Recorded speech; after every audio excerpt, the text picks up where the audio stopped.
नाजरीन, इजिप्ट के आलीशान पिरामिड्स और यहाँ की ज़मीन का चप्पा चप्पा दिलकश मिस्ट्री से भरा हुआ है। वैसे तो पूरे इजिप्ट में अभी तक 118 पिरामिड्स ढूंढे जा चुके हैं, लेकिन खदशा है कि कई पिरामिड्स इजिप्ट अफ्रीकन रेगिस्तान में रेत के टीलों के नीचे अभी तक छुपे हुए हैं। फिलवक़्त जो पिरामिड दुनिया के सामने मौजूद हैं, उनमें से सबसे बड़ा इजिप्ट के शहर कायरो में मौजूद है, जिसको पिरामिड ऑफ कुफू कहा जाता है। 480 फुट ऊंचा ये पिरामिड इजिप्शियन किंग कुफू ने बनवाया था, जबकि इसके बराबर में ही 450 फुट ऊंचा ये पिरामिड किंग कुफू के बेटे किंग काफरे ने अपने राज के दौरान बनवाया था। हैरत की बात तो ये है कि हर एक पिरामिड को बनाने में 25 लाख लाइमस्टोन के स्क्वायर और रेक्टेंगल ब्लॉक्स इस्तेमाल हुए थे। हर एक ब्लॉक का वजन 2500 केजी बताया जाता है। ये इतना ही वजन है जितना 2 हैचबैक गाड़ियों का वजन बनता है। इतना ज़्यादा वजन 480 फीट की ऊंचाई तक लेकर जाना और हर एक ब्लॉक को परफेक्ट एंगल पर रखना एक ऐसा टास्क है जिसको आज के दौर में मशीनरी, तो सोचें ये काम 45 सदियों पहले बगैर मशीनरी के कैसे किया गया होगा। ये एक ऐसी मिस्ट्री है जिसने पिछले कई 100 सालों से दुनिया को हैरानी में मुब्तला कर रखा है। जिस जगह ये पिरामिड्स बने हैं, ये जगह किसी दौर में एंशियंट इजिप्शियंस का फलता फूलता शहर हुआ करता था, लेकिन फिर अननोन रीजंस की वजह से ये पूरा एरिया कई फुट रेत के अंदर धंस गया। साल 1798 में जब French military leader Napoleon Egypt पर कब्जा करने के लिए आया, तब पिरामिड्स और ये स्फिंक्स आधे से भी ज़्यादा रेत के अंदर धंसे हुए थे। अगले 100 सालों तक यहाँ से रेत हटाने के लिए यहाँ एक्सीवेशन का काम चलता रहा और 1980 में पहली बार यहाँ एक मेजर डिस्कवरी हुई। पिरामिड ऑफ काफरे के बराबर से उन वर्कर्स के ढांचे मिले जिन्होंने कुफू के बेटे काफरे का पिरामिड बनाया था। कई स्केलेटन का मुआयना करने के बाद मालूम हुआ कि ये लोग स्लेव्स नहीं थे, क्योंकि इनको अच्छा खाना खिलाया जाता था और इनकी मरहम पट्टी भी की जाती थी। इन वर्कर्स को अपने किंग का पिरामिड बनाने के बदले में एजाज के तौर पर पिरामिड के बराबर में ही दफन किया गया था। बदकिस्मती से किंग कुफू के मरने के बाद ये जगह कई सालों तक लुटेरों के रहमो करम पर रही। इसी वजह से ना ही यहाँ से कोई पेपोरस यानी रिटर्न डॉक्यूमेंट्स मिला और ना ही कोई ऐसा सबूत मिला जिससे ये पता लगाया जा सके कि ये पिरामिड कब और कैसे बनाए गए थे। यहाँ तक कि दूसरे इजिप्शियन किंग के कई स्टैचूज या उनकी मम्मी भी मिल चुकी हैं, लेकिन वक़्त की तबाही ने किंग कुफू का ना ही कोई साबित स्टैचू छोड़ा और ना ही लुटेरों ने उनकी मम्मी को। सिर्फ किंग कुफू का एक उंगली के साइज जितना ये स्टैचू मिला था, जिसको कायरो म्यूजियम में रखा गया है। इजिप्शियन किंग कुफू और उनकी लाइफ के बारे में मजीद जानने के लिए ज़रूरी था कि गीज़ा से बाहर निकलकर इन्वेस्टिगेशन की जाए। पिरामिड साइट से 200 किलोमीटर के फासले पर रेड सी के साहिल पे आर्कियोलॉजिस्ट को एक पुराना सी पोर्ट मिला, जिस पर शक था कि ये किंग कुफू के दौर में इस्तेमाल किया जाता था। समंदर के पास से मिलने वाला ये टूटा फूटा स्ट्रक्चर इतना बड़ा था कि इसमें कई 100 लोग आराम से रहकर काम कर सकते थे। जब इस एरिया में मजीद सर्चिंग की गई तो यहाँ समंदर के अंदर से बोट एंकर्स भी दरियाफ्त हुए। इस दौर में पत्थरों से बने एंकर्स इस्तेमाल किए जाते थे, जिनमें रस्सियां बांधकर बड़ी बड़ी बोट्स को पार्क किया जाता था। सुराखशुदा स्टोन एंकर्स यहाँ भारी मिकदार में पाए गए, जिससे यह बात साबित हुई है कि ये 4500 साल पहले एंशियंट इजिप्शियन का सी पोर्ट हुआ करता था। अगर ये पोर्ट था तो जाहिर है इसमें चलने वाली कश्तियाँ या उनके पुर्जे यहीं कहीं आस पास ही रखे जाते होंगे, और एक्सपर्ट को उन्हीं कश्तियों की तलाश थी। कई सालों की मेहनत के बाद आखिरकार इजिप्टोलॉजिस्ट को पोर्ट से चंद किलोमीटर दूर लाइम स्टोन के एक टीले के अंदर बड़ी महारत से खोदे गए कई टनल्स मिले, जिनकी एंट्रेंस को बड़े बड़े पत्थरों की मदद से ब्लॉक किया गया था। इस बात के काफ़ी चांसेस थे कि यही वो जगह थी जहां एंशियंट इजिप्शियंस अपनी कश्तियां लुटेरों से छुपाया करते थे। लेकिन आर्कियोलॉजिकल टीम को इस बात का बिल्कुल भी इल्म नहीं था कि यहाँ से उनको कश्तियों से बढ़कर भी कुछ खास एविडेंस मिलने वाला है। जब इन टनल्स की एंट्रेंस के सामने से पत्थर हटाए गए तो अंदर वो मंजर देखने को मिला जो पिछले 4500 सालों से किसी ने भी नहीं देखा था। काफ़ी बड़े और कुशादा स्टोरों नुमा टनल्स में से कोई साबित बोर्ड तो नहीं मिली, लेकिन बोर्ड्स के कई पुर्जे ज़रूर मिले। इन पुर्जों के अलावा यहाँ कई पत्थरों पर किंग कुफू का नाम भी लिखा हुआ पाया गया। फ्रेंच इजिप्टोलॉजिस्ट पीएफ टले इस नाम से अच्छी तरह वाकिफ थे, क्योंकि उन्होंने कई हायरोग्लिफिक्स पे ये नाम पहले भी देख रखा था। इस पर जो लिखा था इसका मतलब है हमारा खुदा कुफू हमारी हिफाजत करे। एंशिएंट इजिप्टोलॉजिस्ट अपने किंग को खुदा मानते थे और वो जहाँ भी काम करते थे वहाँ अपने खुदा यानी किंग का नाम ज़रूर लिखते थे। पत्थर पे लिखा ये नाम इस बात की निशानी थी कि ये एंशिएंट स्टोर रूम किंग कुफू के दौर में इस्तेमाल होता था। इस सीक्रेट स्टोर रूम पर जब मज़ीद तहकीक की गई तो हैरत अंगेज़ तौर पर यहाँ से बहुत खस्ता हालत में पेपोरस भी मिला, जो एक भारी पत्थर के नीचे दबा हुआ था। पेपिरस एक मोटे कागज़ की तरह होता है जिसको पेपिरस के प्लांट से तैयार किया जाता है।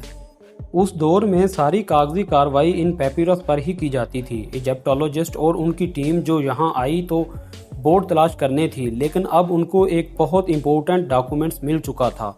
और आपको यहाँ ये बताना भी ज़रूरी है कि पूरी दुनिया से मिलने वाले पेपिरस में से ये सबसे पुराना था। इस डॉक्यूमेंट्स में क्या कुछ लिखा था उसको समझने के लिए ज़रूरी है कि पहले उसको रीस्टोर करवाया जाए। पूरे 6 सालों की मेहनत के बाद जब इसको रीस्टोर करवाया गया तो किंग कुफू के दौर की कुछ झलकियां नज़र आने लगी।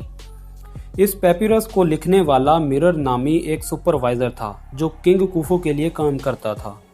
ये एक तरह की रिकॉर्ड बुक थी जिसमें सुपरवाइज़र अपने 40 वर्कर्स के साथ जो भी काम करता था वो लिख लिया करता था। एंशिएंट इजिप्शियंस अपनी लैंग्वेज में ग्राफिक्स का इस्तेमाल करते थे, उसी वजह से उन ग्राफिक्स को देखकर समझना और फिर उसकी लॉजिक बनाना इजिप्टोलॉजिस्ट के लिए काफ़ी मुश्किल काम होता था। सबसे बड़ा सवाल जो परेशान कर रहा था वो ये था कि सुपरवाइज़र अपने 40 वर्कर्स के साथ यहाँ कर क्या रहा था और वो किंग कुफू के लिए क्या काम करता था। कई सालों की मेहनत के बाद जब पेपिरस से ये मालूम पड़ा कि मिरर नामी सुपरवाइज़र कॉपर को बोट से अनलोड करके डोंकीज की मदद से इसको नाइल रिवर तक पहुंचाता था, जहां से दोबारा बोट्स पर लाद कर कॉपर को पिरामिड साइट तक पहुंचाया करता था। ये इन्फॉर्मेशन जानकर इजिप्टोलॉजिस्ट को सारी कहानी समझ आने लगी।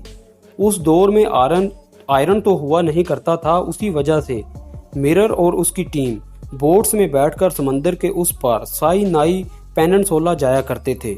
साइनाई में आज भी खासा कॉपर पाया जाता है और वहां से कॉपर को लोड करके वो वापस पोर्ट पे आते थे। कॉपर को वो डोंकीज पर लाद कर नाइल रिवर तक लेकर जाते थे, जहां से दोबारा उसको कश्तियों में लाद कर पिरामिड साइट तक डिलीवर कर दिया करते थे। इजिप्टोलॉजिस्ट का मानना है कि सिर्फ एक बारी में वो इतना ज़्यादा कॉपर डिलीवर कर देते होंगे कि अगले 2 सालों तक ज़रूरत नहीं पड़ती होगी, और तभी वो इन 2 सालों के लिए अपनी बोट्स को डिसअसेंबल करके वादी अल चरच के सीक्रेट स्टोर रूम में रख दिया करते थे। लेकिन सवाल ये है कि पिरामिड की कंस्ट्रक्शन में कॉपर कहाँ इस्तेमाल होता था, जबकि यहाँ तो सिर्फ लाइम स्टोन और ग्रेनाइट के पत्थर नज़र आते हैं। असल में कॉपर की मदद से वो टूल्स बनाते थे जिनको लाइम स्टोन के ब्लॉक्स बनाने में इस्तेमाल किया जाता था। पिरामिड साइट से चंद किलोमीटर के फासले पर मौजूद लाइम स्टोन के बड़े बड़े पहाड़ मौजूद हैं और इस जगह को ट्यूरा कहा जाता है। इजिप्टोलॉजिस्ट को इस जगह से कई सबूत मिल चुके हैं जिससे ये जाहिर होता है कि पिरामिड बनाने के लिए लाइमस्टोन के ब्लॉक्स यहीं से काटे जाते थे। लेकिन आखिर कैसे 2.5 टन ब्लॉक्स को पहाड़ से अलग किया जाता था और वो भी परफेक्ट शेप में? ये जानने के लिए ज़रूरी था कि कॉपर टूल की मदद से खुद एक्सपेरिमेंट किया जाए। आर्कियोलॉजिस्ट की टीम ने लाइमस्टोन पर पहले एक ब्लॉक की शेप ड्रा करके अपना वर्क एरिया डिफाइन किया और कॉपर टूल की मदद से इसको काटना शुरू किया। पहले तो लाइमस्टोन को काटने में काफ़ी मुश्किल हो रही थी, लेकिन फिर पानी का इस्तेमाल किया गया। पानी के छिड़काव के बाद ये नोटिस किया गया कि लाइमस्टोन को काटने की स्पीड 5 टाइम्स बढ़ गई है। 5 वर्कर्स को एक ब्लॉक काटने में पूरे 8 दिन लग गए। लेकिन आर्कियोलॉजिस्ट का मानना है कि एंशिएंट इजिप्शियन क्योंकि काफ़ी एक्सपीरियंस रखते थे, इसी वजह से वो ये काम 4 से 5 दिन में ही कर लेते होंगे। इजिप्टोलॉजिस्ट और आर्कियोलॉजिस्ट को कुफू पिरामिड की कंस्ट्रक्शन की गतियां अब सुलझती दिखाई दे रही थी। सिर्फ एक इम्पोर्टेंट डॉक्यूमेंट्स हाथ लगने से वो अब ये जान चुके थे कि कॉपर कहाँ से इंपोर्ट किया जाता था। एक सुपरवाइजर के साथ 40 वर्कर्स की टीम कैसे अपनी बोट्स को वादी अल चर्च में सीक्रेट रूम में छुपाया करती थी और लाइम स्टोन के बड़े बड़े ब्लॉक्स को कैसे कॉपर टूल की मदद से काटा जाता था। एक्सपर्ट्स की टीम को अब ये जानना था कि लाइम स्टोन के ब्लॉक्स को काटने के बाद उनको पिरामिड के टॉप पर 480 फुट की ऊंचाई तक कैसे पहुंचाया जाता था। बदकिस्मती से पिरामिड में ऐसा कोई सुराख नहीं छोड़ा गया था जिससे ये पता लगाया जा सके। इसी वजह से ये जानने के लिए पिरामिड साइट से हटकर सबूत तलाश करने की ज़रूरत थी। गीज़ा में पिरामिड साइट से 300 किलोमीटर के फासले पर रेगिस्तान की कड़कती गर्मी के दरमियान हैट नब का मुकाम मौजूद है। यहाँ आर्कियोलॉजिस्ट की टीम को वो जगह मिली जहाँ से एंशियंट इजिप्शियंस स्टैचूज बनाने के लिए एक खास किस्म के स्टोन निकाला करते थे। ये पत्थर इजिप्शियन एलबास्टर के नाम से जाना जाता है, जिससे इजिप्शियन टीम्स अपने स्टैचूज बनवाया करते थे। इतने बड़े स्टैचूज बनाने के लिए जाहिर है यहाँ से काफ़ी बड़ा स्टोन निकाला जाता होगा, और वो भी वन पीस में। ज़मीन के कई फुट नीचे इस खास स्टोन को निकालकर ऊपर कैसे लाया जाता था, यही जानने के लिए 100 से भी ज़्यादा वर्कर्स और आर्कियोलॉजिस्ट की टीम यहाँ आई थी। ये साइट भी आर्कियोलॉजिस्ट के लिए खासी खास थी क्योंकि यहाँ किंग कुफू का नाम जगह जगह पर लिखा हुआ पाया गया। पिछली 45 सदियों से इस स्टोन क्वारी पर कोई काम नहीं किया गया था। इसी वजह से वक्त के गुजरते यहाँ काफ़ी रेत और मलबा इकट्ठा हो गया है, लेकिन एक्सपर्ट्स काफ़ी पुरउम्मीद हैं कि उनको यहाँ से कुछ खास इंफॉर्मेशन ज़रूर मिलेगी।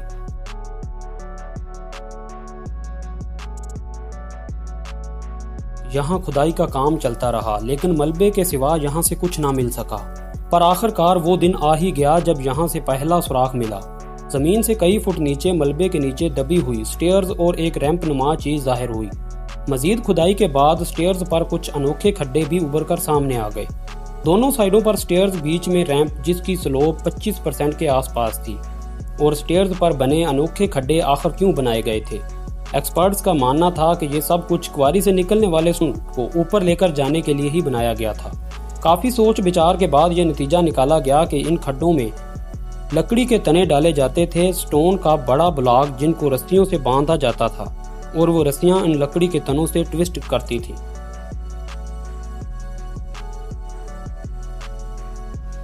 जिससे वर्कर्स को स्टोन खींचने में आसानी होती थी। ये माना जा सकता है कि ये लकड़ी का तना इस दौर में पुली का काम करता था। मॉडर्न क्रेन्स और लिफ्टर्स में भी आपने पुली सिस्टम देखा होगा। पुली के इस्तेमाल करने से क्रेन की मोटर पर लोड 50% तक कम हो जाता है। ये बात अब काफ़ी क्लियर हो चुकी थी कि बीच वाले रैंप पे स्टोन का ब्लॉक रखा जाता था, जबकि दोनों साइड्स के स्टेयर्स पर वर्कर्स रस्सियाँ और लकड़ी के तने की मदद से स्टोन ब्लॉक को ऊपर खींचा करते थे। जबकि स्टोन ब्लॉक की फ्रैक्शन को कम करने के लिए रेती का इस्तेमाल भी किया जाता होगा। आर्कियोलॉजिस्ट और एक्सपर्ट ने हज़ारों केजी वजनी स्टोन ब्लॉक को ऊपर लेकर जाने वाली मिस्ट्री को अब काफ़ी हद तक सॉल्व कर दिया था। अगर हैट नब के मुकाम पर इस स्टोन क्वारी से इसी मेथड के थ्रू स्टोन ब्लॉक को ऊपर लिफ्ट किया जाता था, तो इस बात के काफ़ी ज़्यादा चांसेस हैं कि पिरामिड की कंस्ट्रक्शन के दौरान भी इसी किस्म के रैंप बनाए जाते होंगे,